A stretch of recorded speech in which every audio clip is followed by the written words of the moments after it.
Dianoia y Paideia.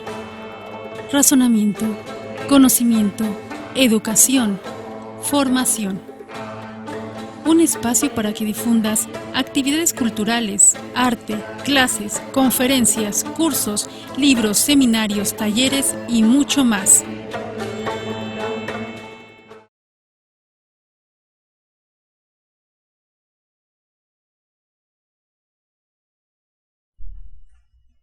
Bienvenidas y bienvenidos a todo el público de Radio Sofando de la Asociación Nacional de Locutores de México y bueno, a todo el público también de Dianoia y Paideia. Les saluda Victoria Carrasco y en esta emisión especial estamos transmitiendo desde el centro de Coyoacán en la Ciudad de México en las oficinas del doctor Evandro Agazzi en compañía de la doctora Lourdes Velázquez, que pues en conmemoración de una celebración más del Día Internacional de Filosofía, pues hemos tratado aquí en Radio Sofando de acercarnos a la filosofía actual, a los grandes representantes de la filosofía. Así que bueno, vamos a tener unas palabras tanto con el doctor Evandro Agazzi como con la doctora Lourdes Velázquez para que nos hablen de cómo es la perspectiva de la filosofía en la actualidad en el mundo, no solamente en México, ya que pues ambos están tanto en lo que es la labor de filosofía y de bioética en Europa como en México. Bienvenidos a Radio Sofando y pues si quieren darnos algunos pormenores de qué representa este Día Internacional de la Filosofía como estamos viviendo ya en la época actual. Pues muchas gracias Vicky, muchas gracias Pedro por permitirnos hablar un poco acerca de este Día Internacional de la Filosofía. El doctor Agazzi estuvo presente desde los orígenes de esta iniciativa. A mí me ha tocado la parte más reciente. Yo fui presidenta del 2013 al 2019 de la Federación Internacional de Sociedades de Filosofía, de la FISF, de la cual todavía formo parte del comité directivo y soy parte del comité del programa del próximo Congreso Mundial de Filosofía que se celebrará en el 2024 en Roma, Italia. ¿Por qué les digo todo esto? Porque la federación va muy ligada a lo que es el Día Internacional de la Filosofía, que fue una iniciativa de la UNESCO. Se empieza a crear a inicios, o se estipula que tendría que celebrarse el tercer jueves del mes de noviembre a los inicios del año 2000, estamos hablando 2002, pero en realidad es hasta el 2005 cuando ya se celebra de manera oficial. Y sí, ¿cómo se percibe la filosofía actualmente en el mundo? Yo creo que nos lo darán mucho los temas del Día Internacional de la Filosofía. Eso nos abre un panorama acerca de qué es lo que está pasando. ¿Por qué digo esto? Porque ha habido mucha variación durante los temas en estos años.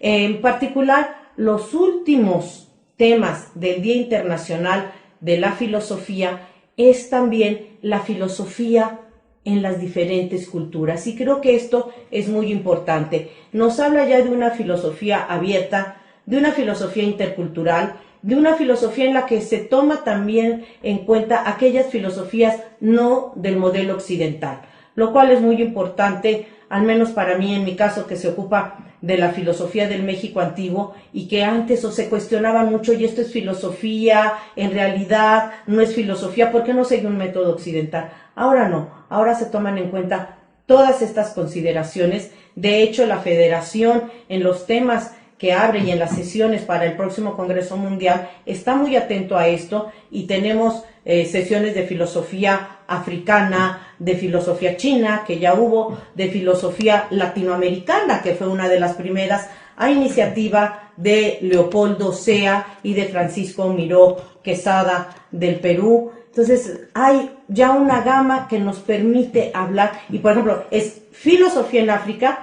y filosofía del África, que no es lo mismo. Están las dos sesiones y creo que esto pues nos abre también muchas posibilidades de entender de manera diferente a la filosofía y de hacer lo que es el objetivo del Día Internacional, del Día Mundial de la Filosofía, que es recordar que la filosofía sirve como un instrumento de paz.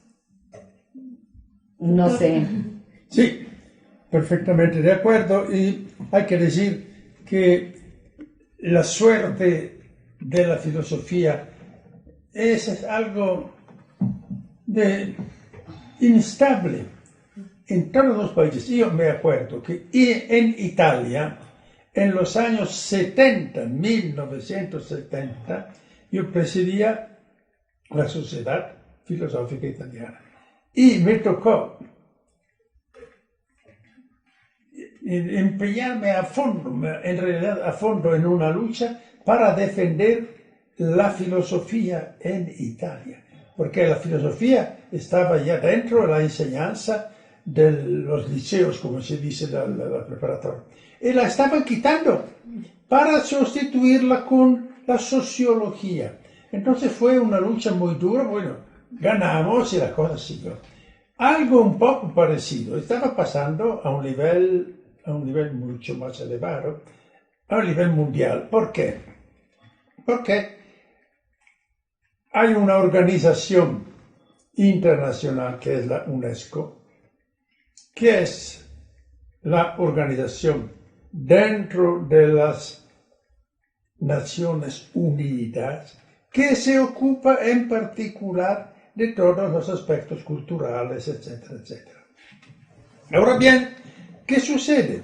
Que la UNESCO tenía una división de filosofía. Prácticamente a partir después de la guerra existía. A un determinado momento se perfila la supresión, la eliminación de la división de filosofía dentro de la UNESCO. Muy seriamente. ¿Por qué? Porque, como siempre, la filosofía no goza de la simpatía de muchos. La consideran una tarea ociosa. Además, como la filosofía cultiva el espíritu, etc., cuando hay una atmósfera más o menos materialista en el mundo, inmediatamente se refleja contra la filosofía. Entonces, estaba un riesgo muy fuerte porque se proponía de quitar la división de filosofía de la UNESCO y absorbir la filosofía en la sociología, dentro de otra división. Frente a este riesgo,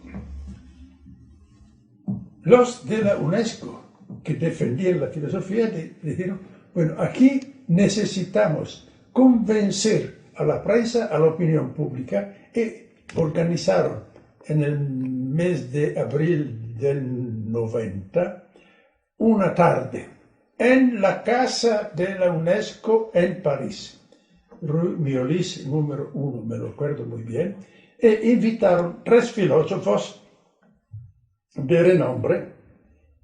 Era Paul Ricoeur, francés, era Habermas, alemán, era yo, venía de Friburgo, donde estaba enseñando.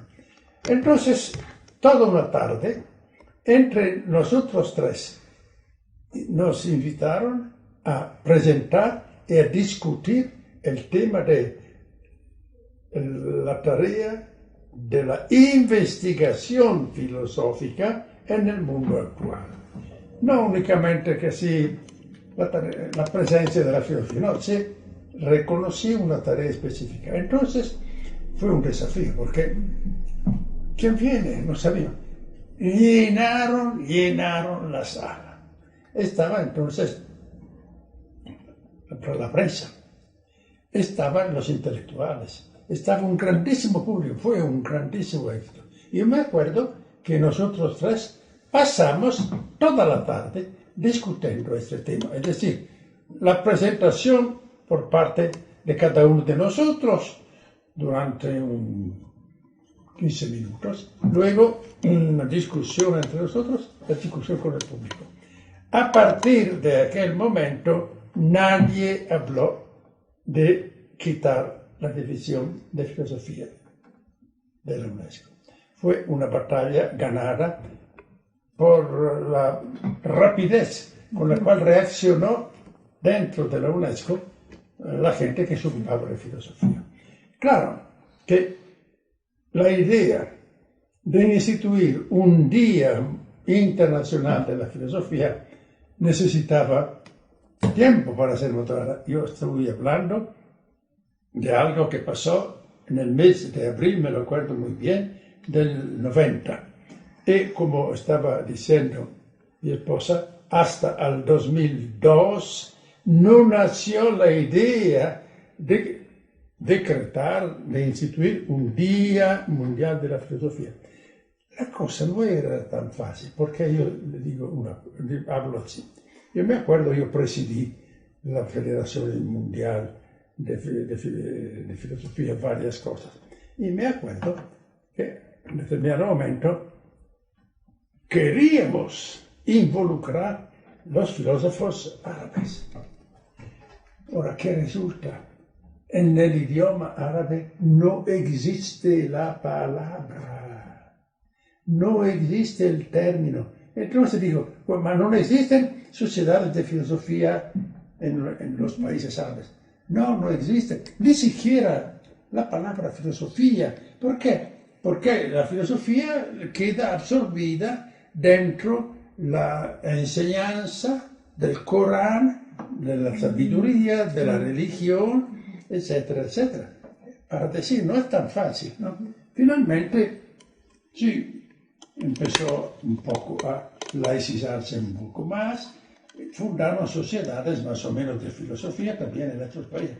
Pero, ¿quién podría imaginar que ni siquiera la palabra existía en toda una cultura? Porque cuando digo la cultura musulmana, es enorme. Lo mismo se puede repetir cuando dicen, bueno, yo me acuerdo cuando se intentó de hablar de filosofía africana. Bueno, hubo gente muy interesada a desarrollarla y ciertos eclesiásticos que eran misioneros y filósofos intentaron dar una cierta interpretación filosófica de ciertos pensamientos africanos. Bueno, fue un buen esfuerzo la filosofía bantú del padre Tempel, otro de Kagame, pero nos damos cuenta que era una manera de interpretar nosotros a la manera occidental, de buscar ciertas piedritas de filosofía en la sabiduría africana. No era exactamente el punto. Se trataba de formar en la filosofía de los africanos. Y esto fue un esfuerzo que yo cumplí cuando yo estaba en Friburgo. Yo doctoré en Friburgo como 4 o 5 africanos, a condición, yo me doctoro, que no se queden aquí en Suiza después para encontrar un buen trabajo, que se regresen a sus países.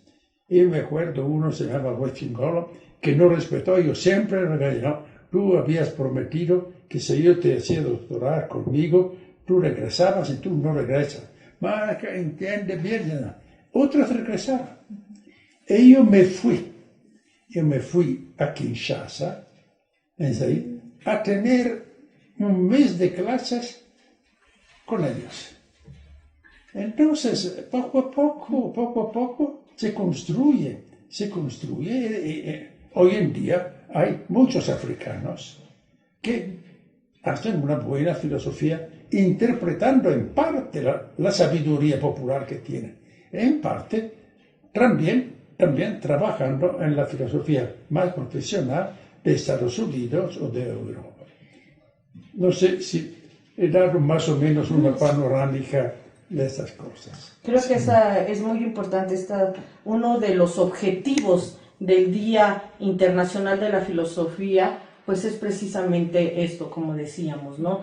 Entonces, internacionalizar la filosofía, y eso se lleva a cabo al momento de que nos centramos, por ejemplo, en hablar en África. Me viene en mente que otra de las componentes, somos 5 los componentes de la Federación Internacional de Filosofía que formamos parte de este comité del programa, es la doctora Tanela Bondi. Tanela Bondi también fue vicepresidenta de la FIS y es una mujer africana y una excelente filósofa. Ahora los temas, por ejemplo, el tema de este año para el Día Internacional de la Filosofía era la filosofía del futuro. Entonces, como que ahora los temas del transhumanismo, del poshumanismo, de las neurociencias, de la neuroética, son lo que está acaparando el interés en general. Veo que desde los europeos, los latinoamericanos, los asiáticos, que ya desde antes lo trataban, pero se están abocando mucho hacia estos temas, ya sea en el transhumanismo, de todo lo que puede ser una visión hacia el futuro, de si es lícito, si es ético cambiar la naturaleza o lo que implementamos en nuestro cuerpo. Los biohackers están temas muy socorridos, digamos, en estos momentos. De hecho, una de las, dentro del mensaje de este año de la directora de la UNESCO, está la palabra ética, o sea, también es algo que es necesario. Están viendo que es muy necesaria la ética en todo el mundo, ¿no? O sea, la aplicación de la ética en cualquier profesión. No sé si tengas algún comentario, Pedro, nuestro director ejecutivo de Radio Sofando también está con nosotros y bueno, llevando los controles. Sí, pues aquí lo que quería pues comentar, toda esta historia es excelente. Creo que pues de primera mano es mejor conocer todos los detalles. Muchas veces los libros de historia no hacen justicia, ¿no? Todo el esfuerzo y la lucha que hay. Pero quería comentarle, doctor, a mí sí me sorprendió la idea de que en la cultura islámica no hubiera la palabra filosofía o algún equivalente, porque habiendo tanta tradición, ¿no? Por ejemplo, Avicena, Averroes, en fin, filósofos de ese calado, y además fueron los que en un momento dado tuvieron la visión de rescatar los textos de Platón, ¿no? Y yo creo que si valora alguien la cultura filosófica son ellos, pero... Bueno, hay que ver la sustancia y la forma. Claro. Porque hay varias cosas que se ignoran. Es decir, la palabra tiene una cierta importancia hasta un cierto punto. Claro. Lo que nosotros llamamos filosofía no se llamaba así. Por ejemplo, dentro la misma obra de Kant hay obras en las cuales se habla de la filosofía utilizando la palabra Weltweisheit, la sabiduría del mundo. Es Kant que la utiliza. Kant que la utiliza. Entonces, la misma palabra filosofía no es algo que desde siempre. Por ejemplo, en los textos griegos se habla de sabiduría, se habla de episteme, que significa ciencia, de tecné, etc.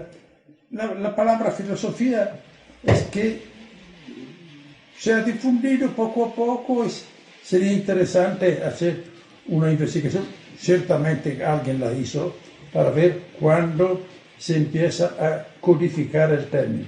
Ma, repito, hay una de las obras de Kant precrítico, es un ensayo que dice cómo introducir en la Weltweisheit las grandezas negativas. Entonces, cómo introducir aspectos matemáticos dentro de la filosofía. En Kant, uno de los filósofos más considerados. Entonces, aquí hay que tomar en cuenta la situación como es y ver cómo se desarrolla. Entonces, para mí fue una sorpresa cuando empecé a preguntar, ¿no hay sociedades filosóficas? Me di cuenta que la palabra filosofía en el mundo. Entonces, ahora estamos hablando de Averroes. Nosotros decimos era un filósofo. Él era alguien que al mismo tiempo ocupaba cargos religiosos y políticos. Él fue el cadí de Córdoba 2 o 3 veces, para decirlo, ¿no? Hay una cosa muy importante que casi nadie toma en cuenta, es decir, la importancia de las grandes bibliotecas. Claro. La biblioteca de Alejandría fue un instrumento enorme de la difusión de la cultura helénica. Desgraciadamente, poco a poco, esta biblioteca fue robada y se cuenta la historia final, que cuando los musulmanes ocuparon el Egipto, el califa preguntó, hablando de la biblioteca, bueno, es claro que los libros que están o dicen lo que ya está en el Corán y son inútiles. Si dicen algo contrario, son dañinos. Entonces, que se queden. Algo parecido ocurrió para la famosísima biblioteca de Bagdad. Era una biblioteca musulmana. Era una biblioteca musulmana. Bagdad era el centro de los califas omeyades. Y tenía esta grandiosa biblioteca en la cual tenían obras en persiano, en árabe, tenían una traducción en árabe de la Divina Comedia de Dante, para decir, ¿no? Bueno, ¿qué sucede? Que en el año 1235 llegan eran prácticamente mongoles, que venían, eran pueblos nómadas, Sí. que invadían. Entonces vencieron a estos, ocuparon Bagdad y tiraron en el río Tigre todos los volúmenes. Y cuentan las historias que el Tigre se estaba llenando de esa cosa y tenía un color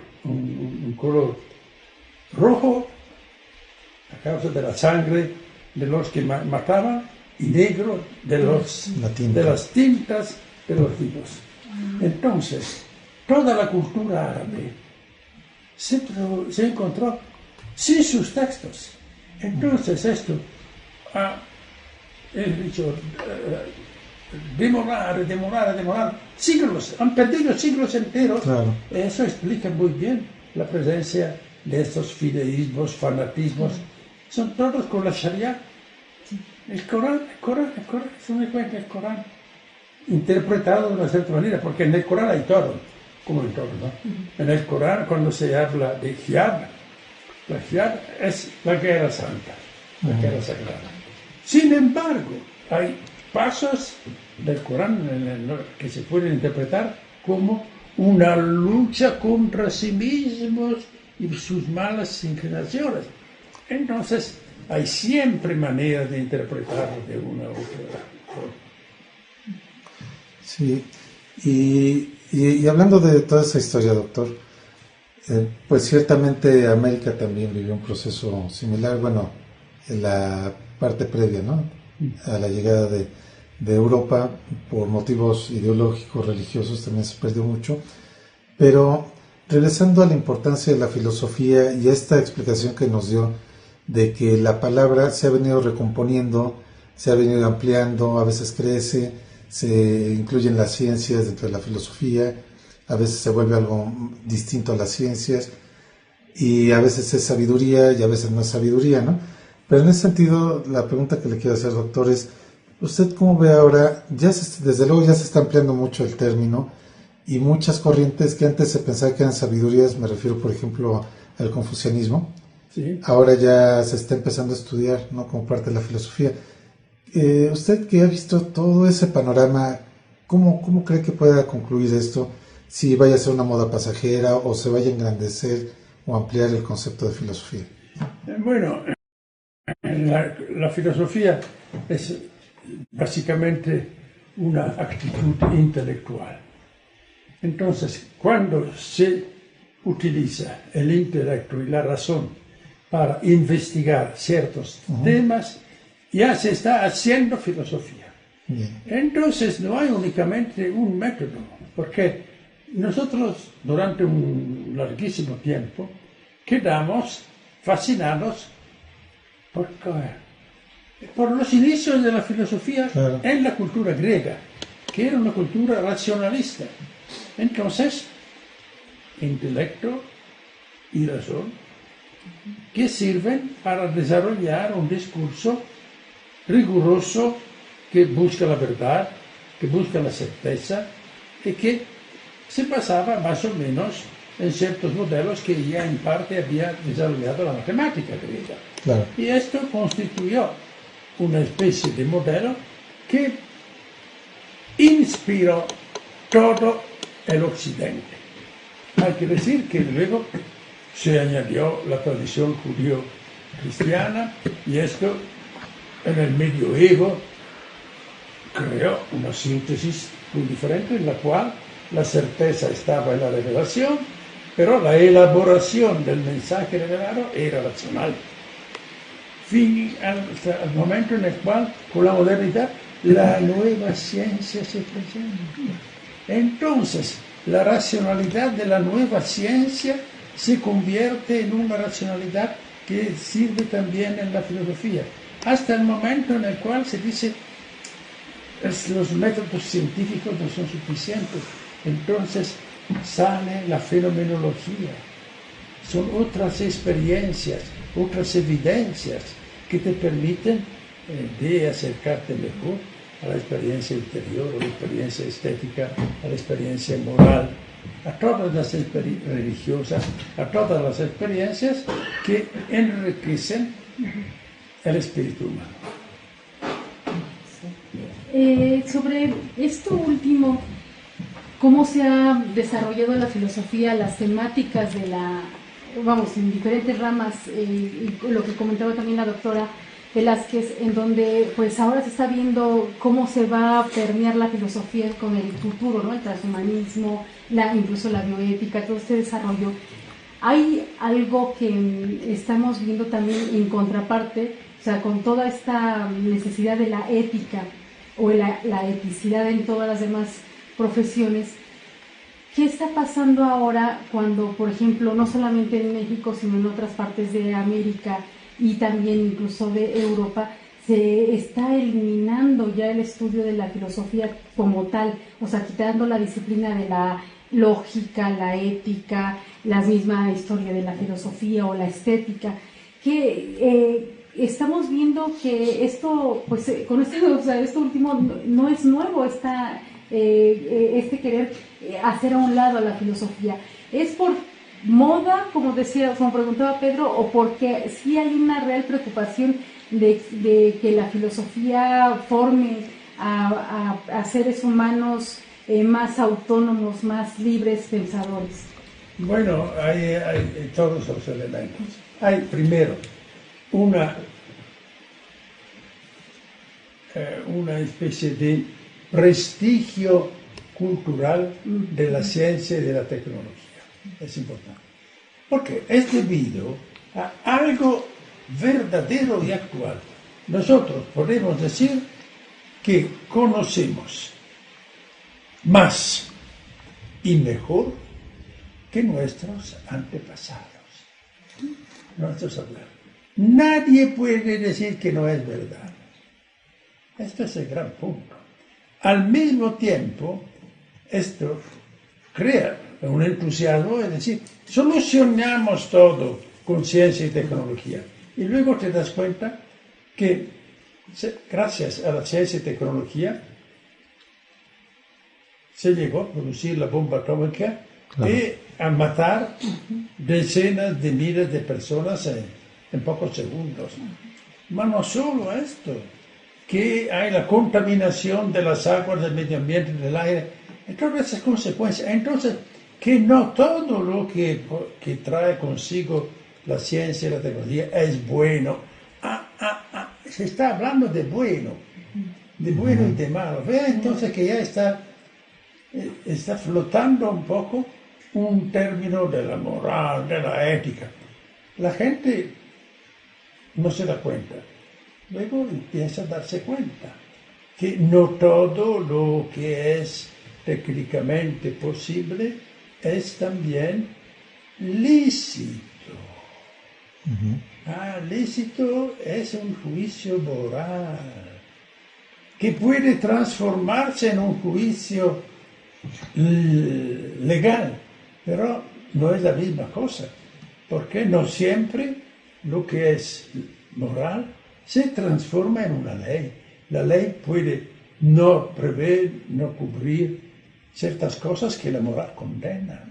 Entonces, entre lo que es lo que es obligatorio y lo que es prohibido, hay un espacio de lo que es lícito, que es permitido, que tiene que ser determinado con conocimiento de las situaciones. Esto es importantísimo, porque no solamente nos indica que hay un sistema, podemos llamarlo sistema moral, en cada sociedad, que determina lo que dentro de una cierta sociedad se considera moralmente bueno o malo, sino que este sistema tiene que interactuar con los demás sistemas, si no nos sirve de nada. Entonces, el sistema moral, el sistema ético, no puede quedarse así, repitiendo las leyes, los principios de antaño, no. Las nuevas situaciones inéditas que te crea el progreso tecnológico no tienen en la ética tradicional una indicación precisa de cómo tienes que comportarte.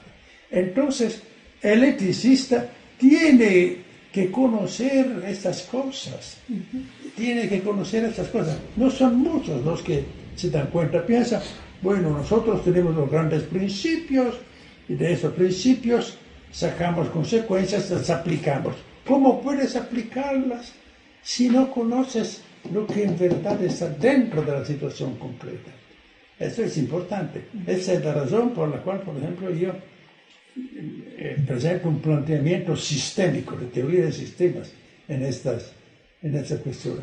¿Por qué? Cada subsistema interactúa con todos los demás. Y si no hay una interacción, no funciona el sistema social, tomarlo globalmente. Claro. Y hablando de eso, doctor, es un hecho que lo que es la bioética es fundamental en todo esto que está sucediendo ahora, vientres subrogados, aborto, eutanasia, en fin.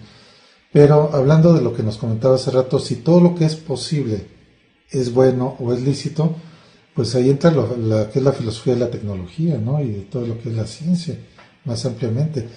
Y ¿considera que en el mundo hay suficiente gente que se dedica a estudiar esto o no? Bueno, aquí es una cuestión muy, muy delicada. Porque una de las características actuales de la filosofía es la ausencia de los grandes sistemas. No, el filósofo de antaño tenía que haber elaborado una teoría del conocimiento, una metafísica, una lógica, una ética, una estética, etc. Hoy en día esto ya no existe. ¿Por qué? Porque la filosofía se ha especializado. Hay la filosofía de la ciencia, la filosofía de la técnica. Sí, pero hay la filosofía de los deportes. Claro. Hay la filosofía del amor y del sexo. Entonces, y no hay ningún departamento de filosofía en ninguna universidad, ni siquiera de las grandes universidades de los Estados Unidos, que pueda tener todos estos. Entonces, esta especialización ha fragmentado la filosofía. Y la filosofía se ha convertido en una profesión. Entonces, hay grupitos que se dedican a un cierto tema. Cuando son lo suficientemente grandes, fundan su asociación. La filosofía del sexo y del amor, por ejemplo. Bueno, luego fundan una revista y dentro uno o dos departamentos ocupan su lugarcito. Bueno, estos desarrollan su actividad didáctica, tienen cursos etc. Otros hacen lo mismo con otros temas. Entonces esto ha cambiado mucho, sobre todo en las universidades donde la filosofía está profesionalmente presente, donde hoy en día yo creo que casi todos los filósofos de un cierto nivel son profesores. Son profesores. Entonces tiene también toda una serie de obligaciones administrativas y tal.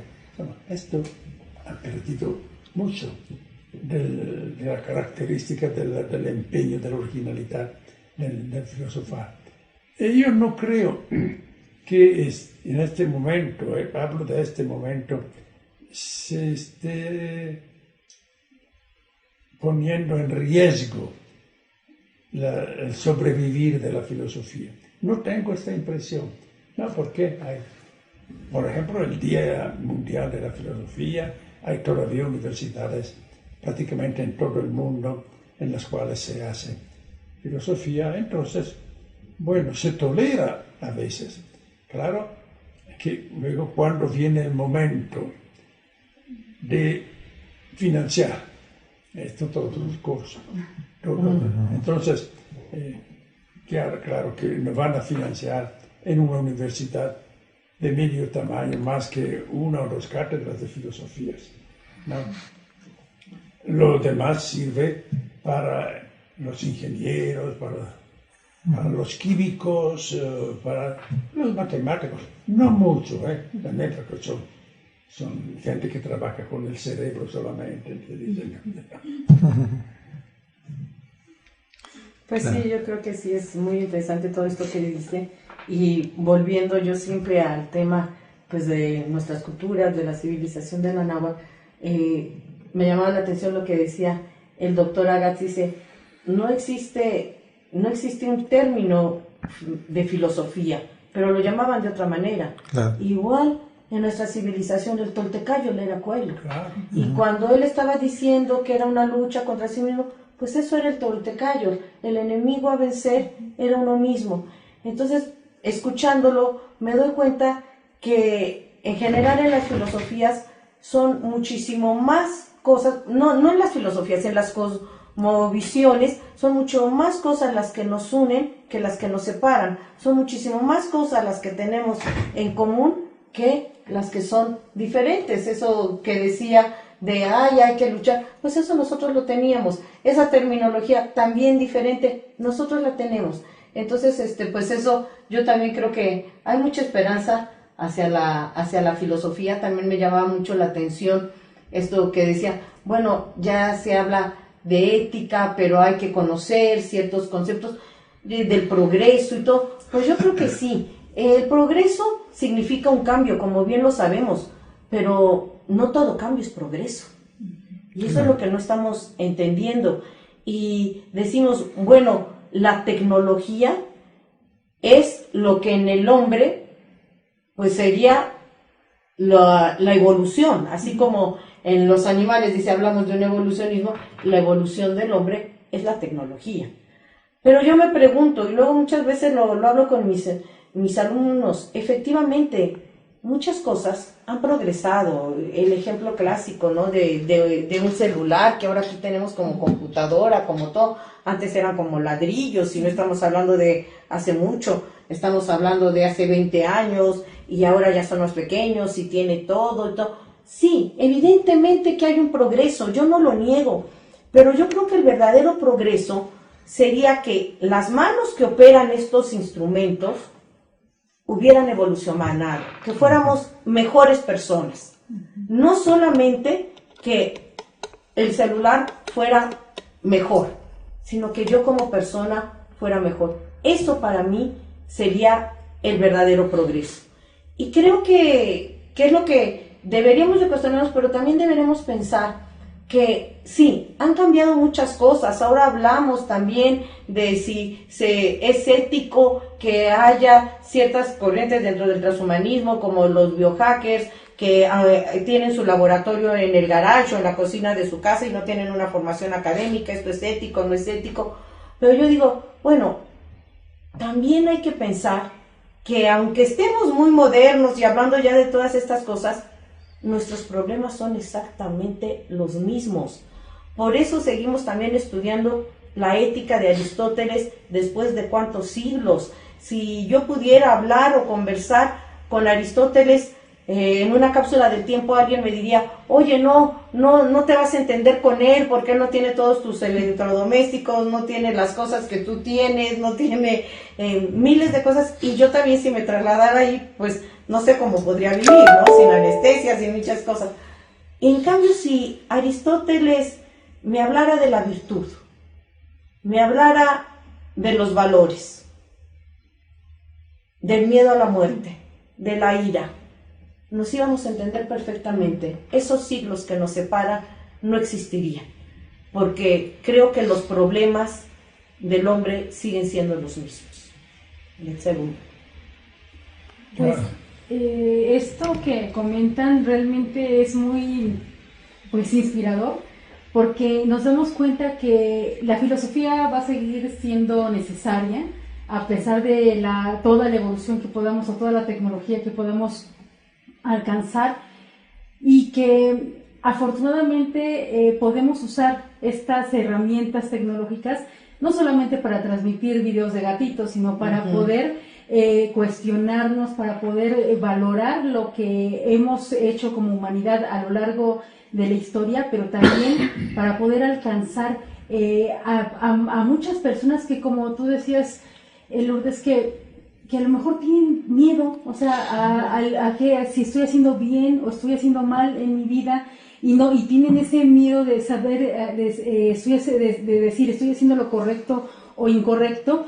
Entonces que sepan a través de la tecnología, porque esto pues lo vamos a transmitir a todas partes del mundo, el hecho de que todavía hay quienes buscan desarrollar toda esta pues carrera, podemos decir, tanto interior como exterior, para llevar el conocimiento, buscar la verdad y alcanzar lo que pues muchas veces se ha buscado la humanidad, que es desarrollarse a sí misma y alcanzar otros niveles, que a lo mejor cada vez nos alejamos más también con el desarrollo de la tecnología. Entonces, un mensaje en este Día Internacional de la Filosofía para estas generaciones que pues van a estarnos escuchando o viendo, no importa el tiempo, sino que va a quedar esto para decir por qué es importante la filosofía, por qué es importante que cada uno de nosotros, si a lo mejor no va a ser su profesión ser filósofo, ¿cómo le va a ayudar la filosofía a su profesión? Por otro lado, esto aparece en la evidencia histórica.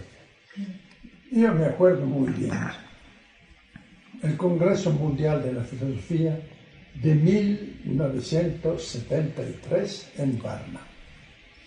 Y terminado el Congreso dije,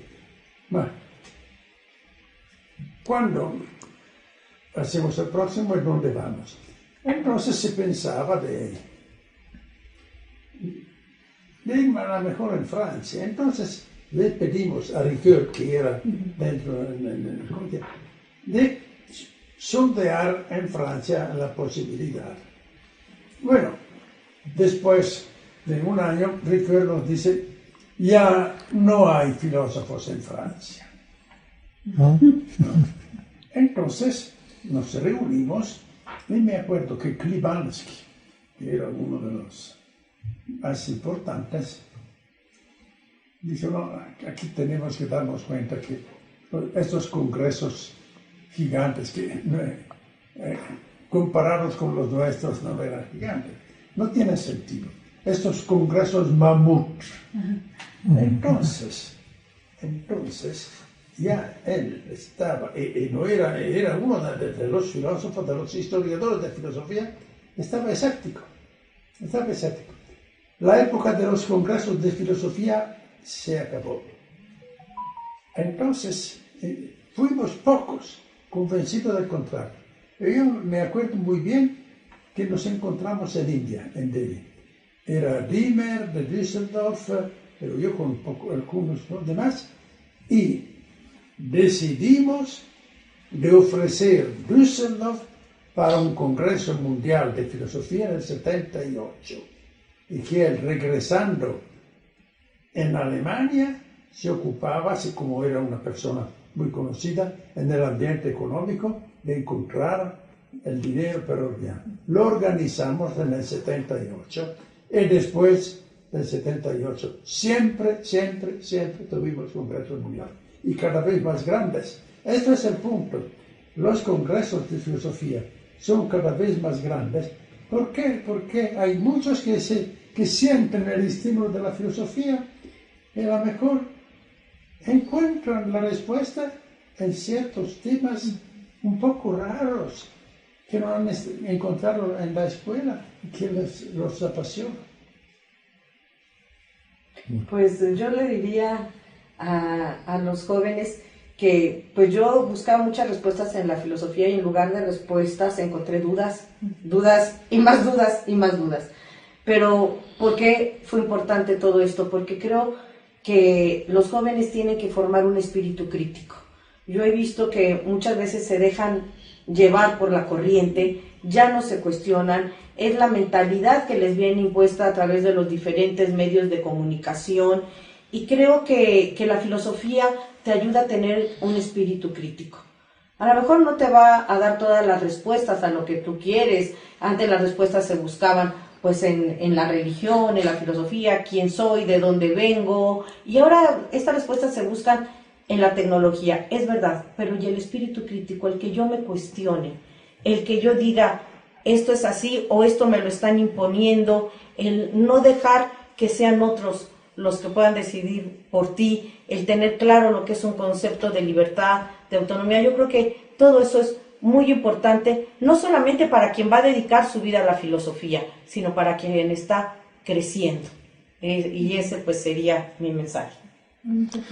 Pues no, más bien yo quisiera agradecerles compartir todas estas reflexiones porque realmente estos días mundiales, días internacionales, son para tomarnos un tiempo y reflexionar sobre la importancia de este quehacer.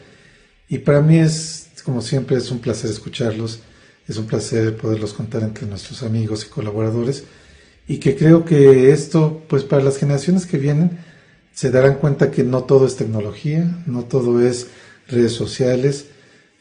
Yo cuando lo estaba escuchando me acordé de una definición que decía que las herramientas son solamente una extensión del ser humano, ¿no? Una computadora es la extensión de la mente, los lentes son extensiones de los ojos, pero si por dentro el ser humano sigue igual de perdido o de inconforme o falto de sentido de vida que hace 2000 o 3000 años, creo que estamos como cultura, algo nos está pasando, no estamos descuidando la parte medular, la parte propia, y pues agradezco para ahora sí que todo este tiempo que nos dieron y muchísimas gracias. Y pues también dejamos abiertos los micrófonos de Radio Sofando para cuando quieran dar algún mensaje, quieran hablar de algún tema. Él, en este caso con nosotros pues está completamente abierto y lo podemos seguir pues retransmitiendo. No hay esta barrera ya ni siquiera del idioma, porque recordemos que ahora ya se puede traducir, ¿no? Lo que estemos grabando se traduce automáticamente.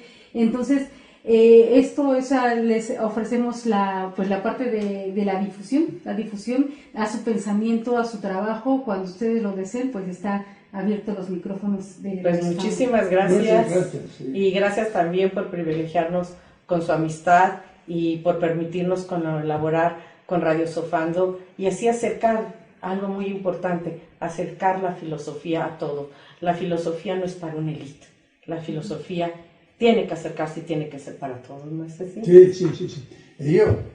Yo tengo la satisfacción de decir que algunos de los mejores alumnos con inteligencia yo los he encontrado, por ejemplo, cuando yo estaba en la Juan Coajimalpa, entre muchachos muy simples,